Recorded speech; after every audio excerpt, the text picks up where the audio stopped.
Juan Kapitulo 6, versikulo 35.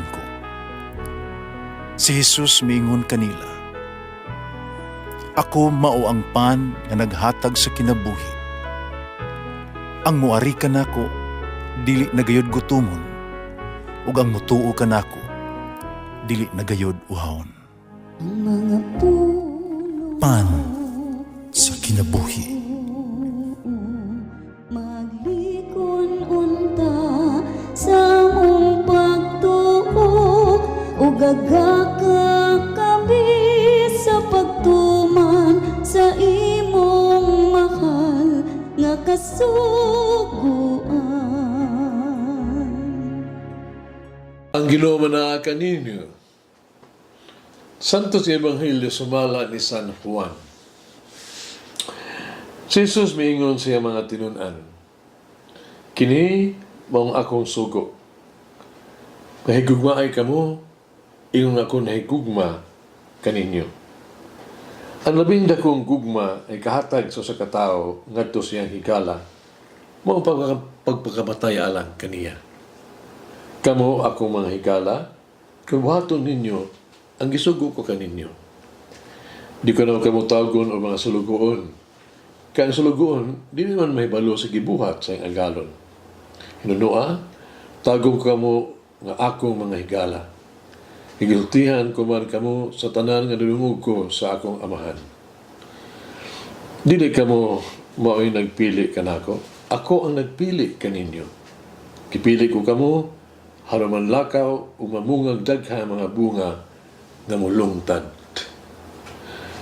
Busa, ihatag kaninyo sa amahan bisag unsay inyong pangayoon, kaniya sa akong ngalan. Kini mao ang gisugo ko kaninyo. Paghigugmaay kamo. Ang Ebanghelyo sa Ginoo. Pasalamati ang Ginoo kay siya maayo, ang iyang gugma mulungtad hangtod sa kahangturan. Pasalamati ang Diyos sa tanang mga Diyos, ang iyang gugma malungtaron. Pasalamati ang Ginoo sa mga Ginoo, ang iyang gugma malungtaron.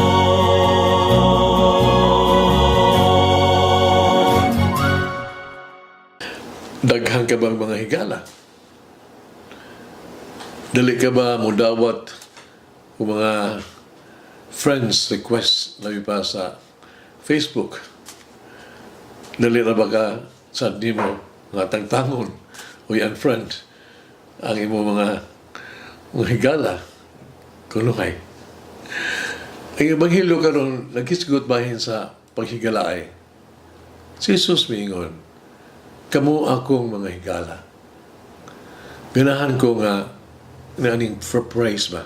No? Ganahan ko nga tawgon o higala.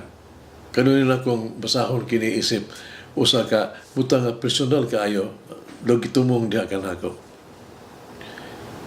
Si Jesus nagsulti kanako as if ako iyang higala.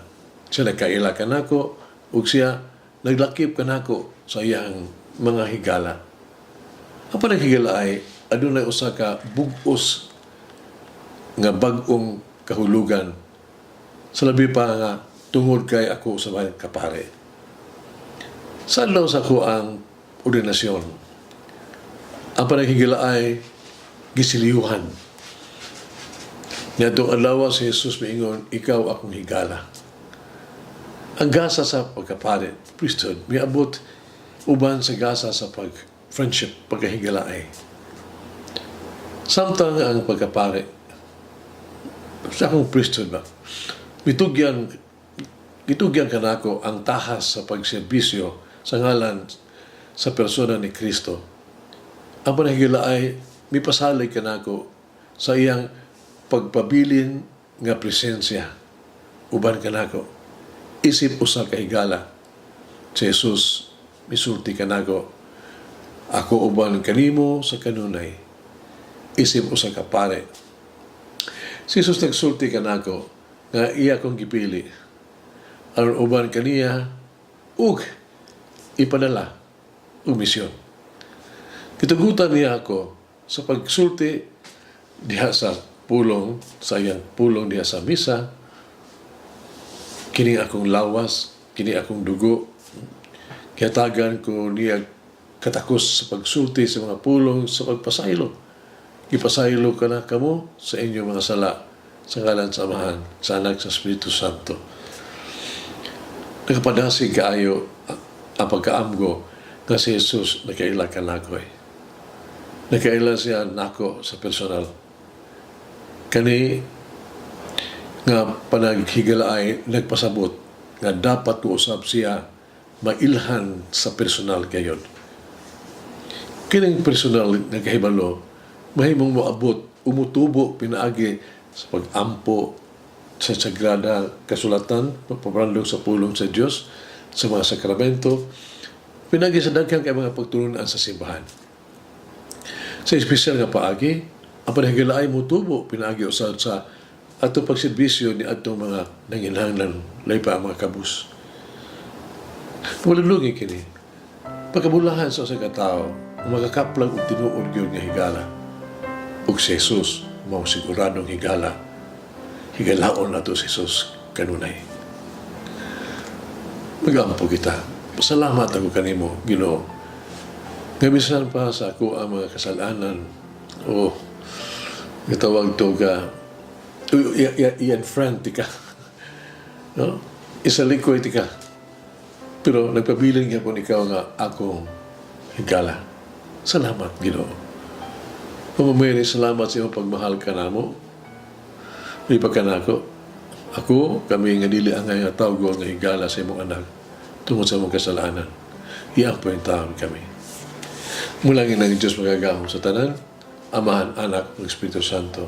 Amen. May the Lord of the divine mercy bless us all. Heal us from all diseases and suffering. Ayun unta niya kita. Tanang mga sakit na sa lawas. O sa kalag. Body and soul. In the name of the Father, the Son, and of the Holy Spirit.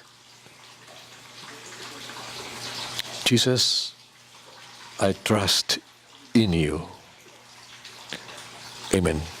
Whoever eats the bread of life will never hunger, says the Lord. Kay galaan inyong nabati ang pagpaambit ug hamubong pamalandong sa pulong sa Dios pinaagi sa tulumanon. Pan sa kinabuhi nga gidumala ni Monsignor Daddy Silva. Hangtod na usab sa sunod higayon, daghang salamat.